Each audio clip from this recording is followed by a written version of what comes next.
If you're curious to hear a little music from our guest Carla Lucero, who we spoke to in our most recent episode, check out E4TT's annual concert of music by women and non-binary composers, Midnight Serenades, on January 25th.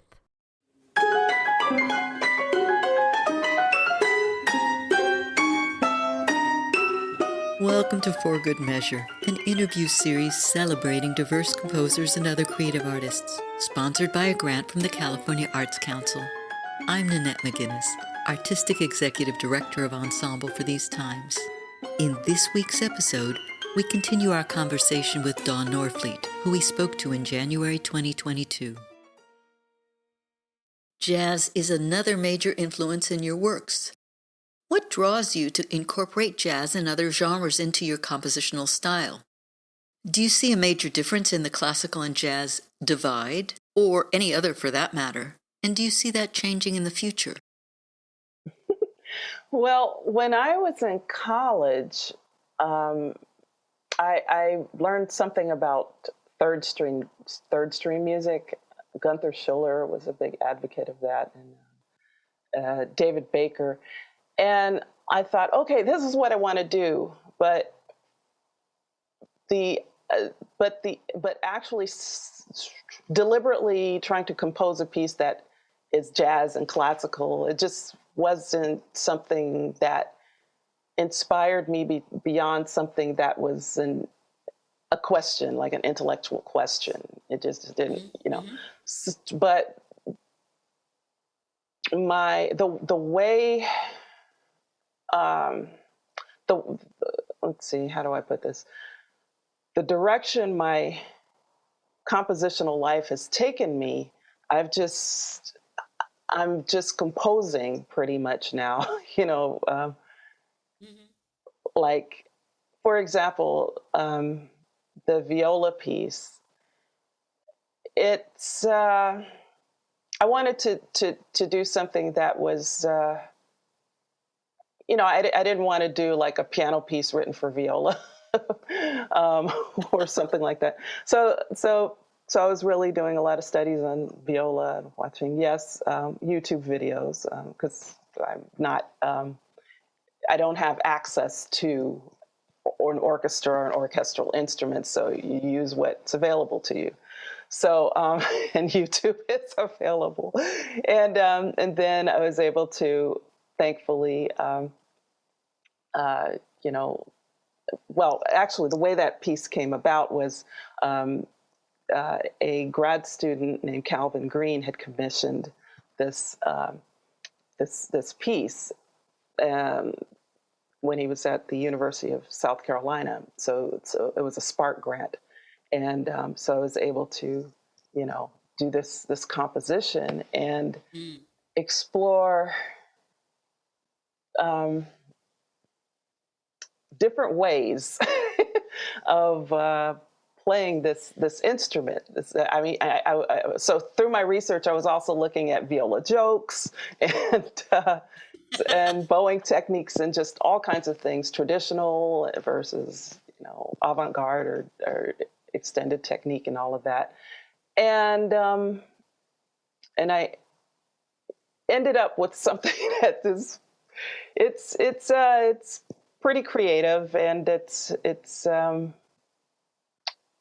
there's some things that are very funky, some things that are very traditional, and some things that are very folky. So so I'm trying to when I compose, think about where I am right now. What am I feeling right now? What could I do? How can I compose this piece in a way that would be different had I had this opportunity, like, and at another time, So when I have opportunities to compose, rather than necessarily say, okay, well, I want it to sound more classical, I want it to sound more jazzy. I'm thinking more like, what do I want to say right now? And it also depends on what the ensemble is. Like if I'm going to, if I have a jazz concert coming up, or if I'm writing for a jazz ensemble, I'm going to write something more along that in that idiom. But if if I'm composing for somebody who is like call them shredders,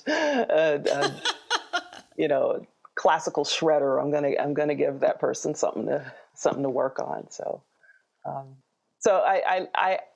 I like to write music that's challenging and fun to play, still at the same time. And with this viola piece, for example, there was a lot of energy, just like the first piece was just kind of, I was dealing with just all of these emotions of what was going on in 2020 and 2021. And then, but the third movement is just very calming. And it's not something I would have written in my grad school days, that third movement, because it's just completely tonal. It just completely rhythmic. And, so I want to write something that's authentically myself and what I'm dealing with at the time. And also keeping in mind who I'm writing for. Thank you for listening to For Good Measure, and a special thank you to our guest, Dawn Norfleet, for joining us today. If you enjoyed this episode, please subscribe to our podcast by clicking on the subscribe button, and support us by sharing it with your friends, posting about it on social media, and leaving us a rating and a review.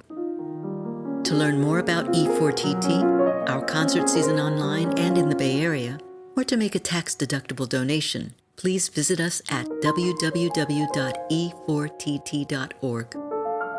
This podcast is made possible in part by a grant from the California Arts Council and generous donors like you. For Good Measure is produced by Nanette McGuinness and Ensemble for These Times and designed by Brennan Stokes, with special thanks to audio engineer extraordinaire Stephanie Neumann. Remember to keep supporting equity in the arts and tune in next week for Good Measure.